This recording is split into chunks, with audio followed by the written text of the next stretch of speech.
Firman Tuhan berkata dari Wahyu 10 ayat 4, dan sesudah ketujuh guru itu selesai berbicara, aku mau menuliskannya, tetapi aku mendengar suatu suara dari surga berkata, meteraikanlah apa yang dikatakan oleh ketujuh guru itu, dan janganlah engkau menuliskannya.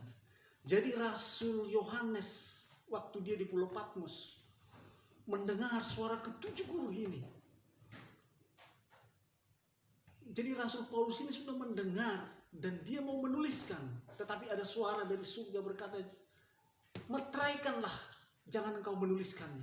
Artinya Rasul Yohanes itu sudah mendengar dan dia mau menuliskan, tapi ada perkataan dari surga berkata, meteraikan.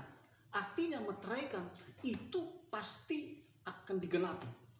Dan saudara, waktu firman Tuhan berkata ketujuh suara, ketujuh guru, itu suaranya itu sangat dahsyat, sangat agung, sangat ajaib, sangat mulia, dan itu bisa seperti kita merasakan kebesaran Tuhan, mengagumkan.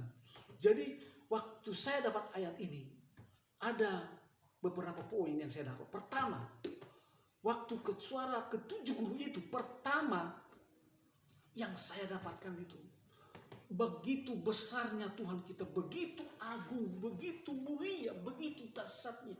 Jadi waktu dikatakan ketujuh guru, saudara tahu guru? Nah, begitu suara itu mengagumkan. Di ayat-ayat sebelumnya firman Tuhan juga berkata, suaranya, suara Tuhan seperti desau air bah.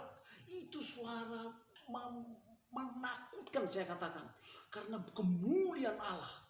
Nah, dikatakan pertama tadi suara ketujuh guru itu. Jadi yang saya tangkap pertama, keagungan Tuhan, kemuliaan, kedahsyatan Tuhan, kebesaran Allah kita akan sangat terlihat waktu mendengar suara guru itu. Itu yang pertama. Yang kedua, jadi karena firman Tuhan ini, yang kedua, kita jangan sampai terhalangi oleh masalah-masalah di depan kita, keadaan lingkungan kita, bahkan pandemi yang sedang melanda bangsa kita, bahkan sedang melanda bangsa-bangsa. Jangan lewat ini kita sepertinya kita terkurung. Akhirnya kita tidak bisa berpikir, kita tidak bisa melihat apa rencana Allah kita yang ada di depan kita.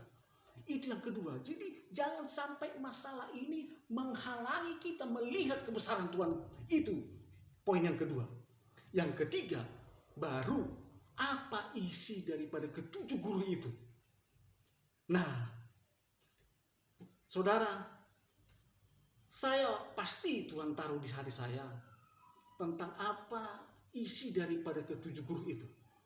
Tetapi begini saudara, ini kitab Wahyu, dan saya juga tidak digerakkan untuk menyampaikan apa isi tentang ketujuh guru itu. Saya tidak mau mendahului Tuhan. Kalau Tuhan tidak gerakkan, saya tidak akan sampaikan.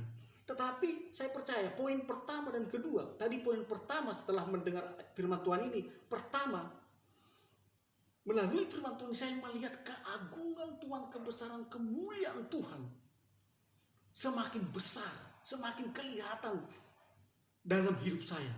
Jadi waktu firman Tuhan ini, kalau saudara merenungkan firman Tuhan ini, saudara akan melihat keagungan, kebesaran Allah kita, bahwa Allah kita itu dahsyat, ajaib, luar biasa, tidak bisa dilukiskan dengan perkataan, karena dia agung, mulia. Itu yang pertama.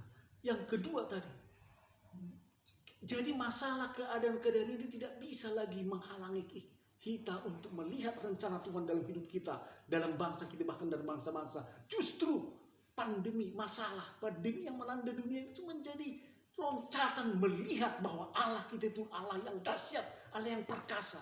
Baru yang ketiga, saya percaya kalau yang pertama dan kedua saudara miliki, pasti isi daripada ketujuh guru itu pasti Tuhan nyatakan pada diri saudara. Pasti Tuhan akan singkapkan dalam diri saudara. Karena intinya ada di dalam poin pertama dan kedua. Saudara mengagumi kebesaran Tuhan, keagungan, kemuliaan Tuhan. Dan saudara tidak akan lagi terpengaruh dengan masalah-masalah yang ada di sekeliling kita. Bahkan pandemi apapun tidak akan terpengaruh lagi. Karena mata kita sudah tertuju kepada kebesaran, keagungan, kemuliaan Tuhan. Pasti yang ketiga itu akan Tuhan tunjukkan, yaitu apa isi daripada ketujuh guru itu. Tuhan kita dahsyat, ajaib. Jadi saya mau katakan, sudah, mari kita semakin mendekat kepada Tuhan. Justru semakin ada masalah ini. Kalau saya melihat ini, justru ini panggilan Tuhan. Kadang-kadang bahkan pandemi ini sedang mengajak gerejanya, anak-anaknya mendekat kepada Tuhan, mengandalkan Tuhan, bergantung kepada Tuhan, berpaut hanya kepada Tuhan. Itu yang saya lihat. Saya percaya kalau poin pertama tentang bagaimana saudara mengagumi kebesaran Tuhan, dan yang kedua, saudara tidak akan terpengaruh lagi dengan masalah-masalah apapun yang ada dalam hidup kita. Bahkan pandemi yang melanda dunia sekalipun tidak akan mengganggu saudara lagi. Dan yang ketiga, pasti saudara akan tahu apa isi daripada ketujuh guru itu. Tuhan Yesus memberkati.